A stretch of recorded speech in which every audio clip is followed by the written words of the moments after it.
안녕하십니까. 이번 시간에는 대한민국이 무조건 해결해야 할 문제점 하나에 대해서 이야기를 해보겠습니다.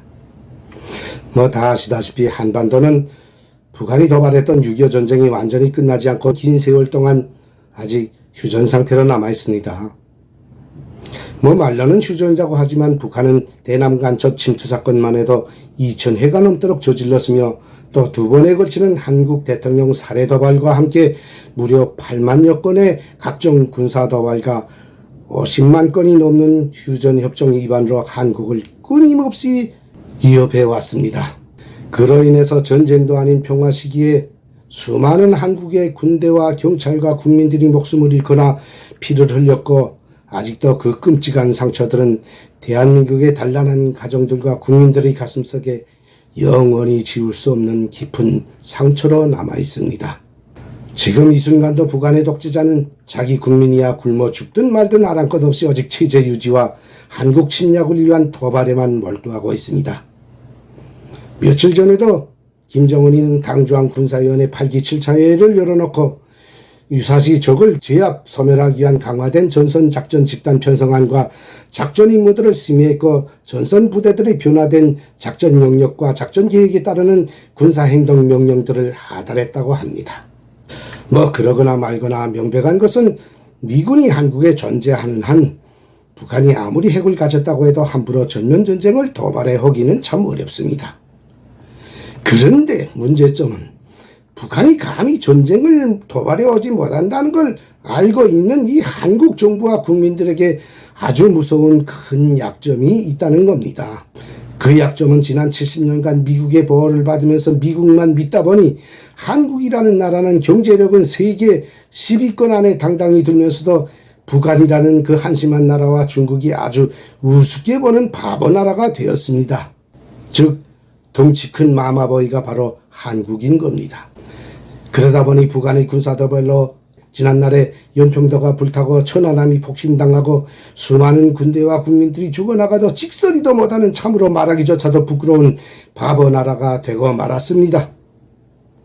자기 영토와 자기 국민의 목숨을 지켜주지 못하는 나라를 어떻게 온전한 나라라고 말할 수 있겠습니까?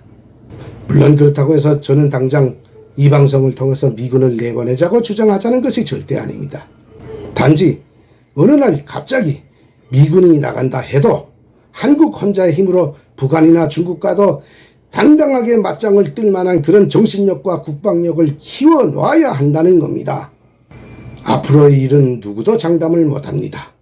이 한국 땅에 김대중 문재인과 같은 인간들이 정부가 다시 서지 말라는 법도 없으며 미국에 또다시 카터나 트럼프 같은 대통령들이 나와서 한국의 방위비를 가지고 협박을 하거나 미군을 철수시키겠다고 할지도 모릅니다. 또 한국 내에 존재하는 친중 정복분자들에 의해서 미군이 할 수 없이 철수하게 될지도 그 누구도 모릅니다. 여러분, 윌남에서 미군이 철수한 지 55일 만에 4.20이 함락됐다는 사실을 잊으면 안 됩니다. 미군이 철수한 한국에서는 55일이 아니라 5일 만에 서울이 함락될 수 있다는 것도 부정하지 말아야 합니다. 명백한 것은 나라의 국방력은 외세가 아니라 그 나라 국민의 정신력과 경제력에 의해서 결정이 됩니다. 그런데 한국의 경제력은 전 세계가 인정해 주는데 뭐가 모자라서 국민들이 계속 굶어 죽어나가는 저 가난한 북한에게 할 말도 제대로 못하고 자기 강토가 북한의 포탄에 불타고 자기 군대와 국민들이 마구 죽어나가는 것을 빤히 바라보면서도 왜 참아야 한단 말입니까? 오죽이나 한국이 한심했으면 중국인들이 한국 정치인들을 보고 저것들 미국만 없으면 꽉 죽여버릴 텐데 하는 식의 모욕적인 언사들을 함부로 했겠습니까? 사실 우리 탈북자들이 보기에도 한국이 미국 때문에 마음 놓고 경제를 발전시켜서 잘 살고 있고 또 미국이 지켜주고 있기 때문에 북한의 침략으로부터 보호를 받고 있다는 것도 분명한데 오히려 일부 한국인들 중에는 북한이 중국에게 할 말도 못하는 한심한 괴뢰라고 비웃는 그런 멍충한 인간들이 적지 않다는 겁니다. 자기들이 처지는 모르고 남을 비웃는 이 멍충한 인간들이 한국인들 속에 참 많다는 겁니다. 저희 이 방송을 부정할 사람들은 한국 경찰들도 가기를 꺼려하는 서울의 가리봉동이나 대림동 타운들에 이제라도 가서 중국인들은 당장 자기 나라로 돌아가라고 큰 소리를 칠 만한 배짱을 가진 인간들이 있는가를 답변을 해야 하겠습니다. 저같이 힘없는 탈북자들을 보고는 북한으로 당장 돌아가라고 용감하게 외치는 그런 인간들 중에 중국인들에게 가서 중국으로 돌아가라고 소리를 칠 만한 그런 인간들이 단 한 명이라도 있을까요? 없습니다. 그 이유는 대한민국이 힘이 없기 때문에 중국과 북한의 눈치를 보고 있다는 겁니다. 대한민국의 정치인들이 북한과 중국의 눈치를 보면서 설설 기니까 국민들도 청년들도 북한과 중국에 당당하지를 못하고 머리를 숙이는 겁니다. 도대체 언제까지 미군만 믿고 북한에게 계속 죽어 맞으면서 찍소리도 못하는 이런 나라를 그냥 보고만 있을 것이며 또 이런 한심한 나라를 후대들에게 계속 대물림하겠다는 것입니까? 그러니까 저는 이제라도 미국에만 의존하면서 북중에게 비굴하게 할 말도 못하고 살지 말고 북중의 정치 군사적 도발에다 당당하게 맞설 만한 그런 정신력과 자의적인 국방력을 하루빨리 키워나가야 한다는 겁니다. 한미일 동맹을 더 굳건히 하면서도 북중을 한방에 보낼 수 있는 대한민국만의 최첨단 무기들을 계속 연구하고 만들어내야 합니다. 미국만 바라보지 말고 미국의 무기를 바라보지 말고 대한민국 땅에 맞는 그런 무기를 만들어내야 합니다. 말하자면 한반도 전쟁에 맞는 산악전에 맞는 그런 무기를 만들어내야 합니다.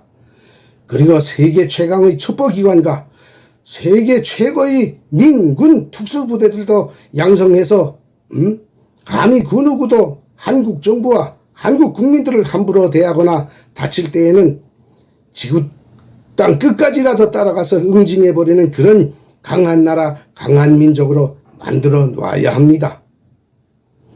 그리고 이 한국 안의 모든 교육기관들과 언론, 영화, 문학 출판 사업들을 통해서 한국 국민들과 군인들에게 나라를 사랑하고 지키는 애국주의 교양과 그 교육을 끊임없이 진행하여 개인이기주의와 돈의 환약에만 빠져있는 한국 국민들의 정신력을 발전된 경제력에 상응하도록 정치 도덕적으로 끊임없이 업그레이드 시켜 나가야 할 것입니다. 한심한 탈북자의 말이라고 우습게만 여기지 말고 꼭 지켜나가야 한국의 미래가 있는 겁니다. 오늘 저희 방송은 마치겠습니다. 감사합니다.